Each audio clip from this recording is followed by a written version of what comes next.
Dito ng marami sinasabi ng mga Catholic na kaya kinakailangan kayong humingi kay Mama Mary sapagkat hindi, di ba, pagka nagsalita si Mama Mary, hindi makakahindi si Jesus. Okay? Kaya sila nagpe-pray. Tama po, yun po yun. Okay? Hindi makakahindi si Jesus. Dahil nanay yan. Okay? Sabi nilang gano'n. Okay? Pero tingnan po natin, sa lugar ba, sa pagkakataon bang ito, ay inutusan niya ba si Jesus Christ na gumawa ng himala? Hindi. Tingnan po natin yung istorya. Okay, makikita po natin sa John chapter 2, verse 3 to 5. Sabi po rito, when the wine was gone, Jesus' mother said to him, they have no more wine. Ano nang makita natin dito? Pinaalam lang niya kay Jesus Christ, sabi niya gano'n, Jesus, wala, naubusan sila ng alak.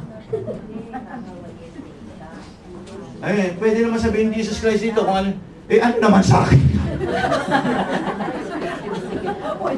Okay? Yung sabi Jesus Christ dito, tingnan nyo, Jesus' mother said to him, they have no wine. Hindi niya sinabing, they have no wine, so make a wine. I'm your mother. Okay? Nanay mo to. Hindi po ganun eh. Okay? Sabi po rito, sagot po ni Jesus Christ, sabi niya nun, dear woman, why do you involve me? Jesus replied. Now, ibig sabihin nito mga kapatid, huwag niyo naman sabihin, wala namang karespeto sa inyo. Yung word po na, sa Greek word na ito na woman or dear woman, mga kapatid, ito po ay polite. Kaya lang mga kapatid, at this time, mga kapatid, si Jesus Christ po ay, dahil meron na po tinatawag na mutual obedience, si Jesus Christ po ay nakahanda na gawin ang kalooban ng Ama sa kanyang buhay. Siya po ay nakaiwalay na sa kanyang nanay Mary at inumpisa na actually kasama niya yung ilang mga disipulo niya rito, 4 na disipulo ang kasama niya rito eh. Okay, napumunta siya rito eh.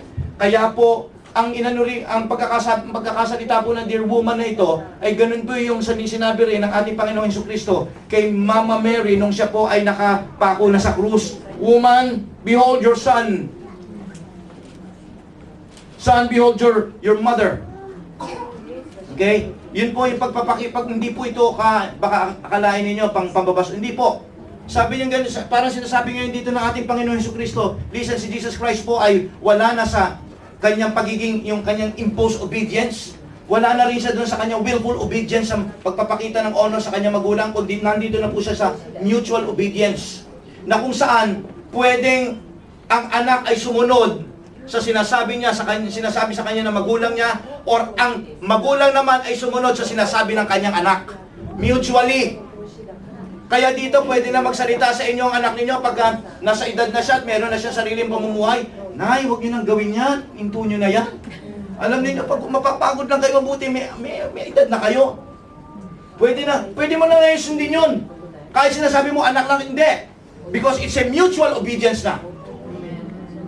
Mayroon na siyang karapatang magsabi sa'yo na, Nay, tama na yan, mali na. O Tay, ihinto nyo na yan. Kahit na ayaw mo, hindi mo pwedeng sabihin, iniri lang kita. No, makikita mo may katuwiran siya, dapat mong sundin. Amen. Sapagkat nasa tama at gustong edad na rin siya at mayroon na rin siyang gustong karanasan. Kapag dumating siya ron, ito yung tinatawag na mutual obedience. You will obey kapag nakita mong tama, gawin mo. At kapag nakita mo namang wala namang katwiran, huwag mo gawin. Ikaw ngayon, bilang anak, ganun din. Pwedeng sabihin nila sa iyo yung ganun, nasa iyo pa rin kung gagawin mo o hindi. Okay? Pero kapag nakita mo, may katwiran naman, wala namang mawawala sa akin. At tama lang naman, baka mapasaya ko pa si nanay o si tatay pag ginawa ko, gawin mo. No, tingnan po natin dito mga kapatid ko, sagot ni Jesus Christ, why do you involve me? And Jesus replied, tapos time, kasi dito makikita po natin, in-explain ni Jesus Christ kung bakit siya sinabi yon. Okay? In-explain niya mabuti, my time has not yet come. It's not, hindi pa ako nagkakaroon ng public declaration na umpisan ko na ang ministry ko na gumawa ng himala. Nalalaki pa, kasi ang himala ay ginagawa lang ng Panginoong Hesus, nilalaki pa niya ng himala at kapangyarihan yung kanyang mga sinasabi. Wala naman siya, hindi naman siya nagsishare sa mga oras na yun. Siya ay isang taong nakikisaya sa isang kasayahan. My time has not yet come. Hindi naman siya nagsishare doon. Okay? Pero tingnan po ninyo mga kapatid ko, naisip ni Lord Jesus Christ, okay na. Nailagay na ako sa ano eh. Naiano na ako ng nanay ko eh. Naisubo na ako ng nanay ko eh. Okay? Napasubo na rin ng nanay ko. Okay? Anong ginawa ng ating Panginoong Yesus? Diba? Sabi, his mother said to his servant, siguro, gaganon kakamot-kamot si Jesus Christ. Tapos nakita na ng nanay niya, kilala niya si Jesus Christ. Gagawa na to. Yung sabi niya doon sa mga alipin, so, kung ano yung sasabihin niya, gawin mo ha. Sundin lang siya. No? Ay nangyari.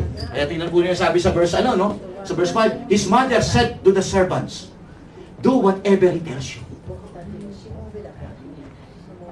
Nakita natin dito, okay, si Jesus Christ pa rin ang in charge, hindi si Mama Mary. Alright? Okay, sabi ni Mama Mary, ngayon iiwan ko na siya sa inyo. Siya nang bahala. Kasi baka yung iba, akala nila, may kapangyarihan si Mama Mary. No.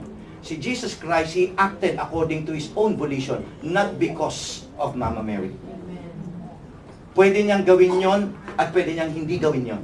Because He is in the position of what?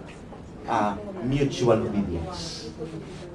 Andiyan ba kayo, anak ng Diyos? Now, bakit yung sinasabi ngayon sa inyo to? Huwag niyong hindi porke ang anak ninyo ay meron na pag ang anak ninyo namumuhay na mag-isa at siya may sarili ng buhay at meron siya meron na siyang pamilya at sapat na kaisipan para mamuhay talagang mag-isa, huwag niyo na siyang pakialaman. Okay? Huwag niyo na siyang pakialaman. May mga pagkakataon na talagang dapat lang kamusta na? Kamustahin mo lang siya. At kapag may nakikita kang bagay na kaya naman humingi siya ng advice sa'yo, doon ka na magsasalita. Okay? Meron kasi yung mga nanay, masyadong imitida. Okay? Pagkapasok na ganyan, punta sa bahay, ay ako, paano, bakit ganito ang pagkakaayos ng kortinang ito? Ay, ang pangit naman ng kulay. Nandoon yung iyong manugang. Kaya maraming mga manugang galit sa biyanan. Okay? Nakikialam. Ito ha, ganito, tuturuan kita ng gano'n, gaganon mo. Sasabihin naman sa iyo ng manugang mo, opo ma, nanay, opo ma, ay, sige po.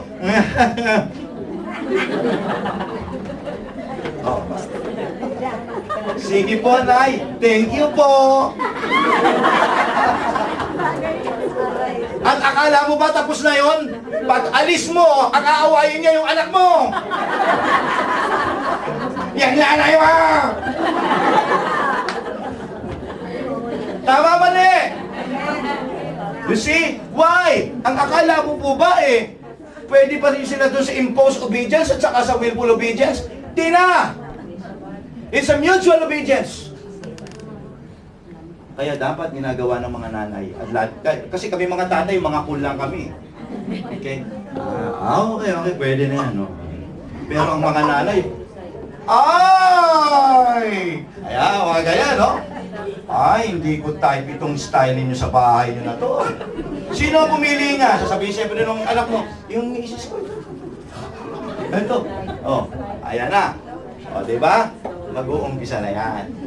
Kaya mga anak ng Diyos, kinakailangan makita natin itong tatlong stages na. Nandiyan ba kayo? Amen. Okay? I hope that you're learning from this message this morning, this afternoon. Okay? Dahil nandaan, pero gusto kong makita rin natin, mga kapatid, out of this mutual obedience na ito, okay? Yung relationship ninyo na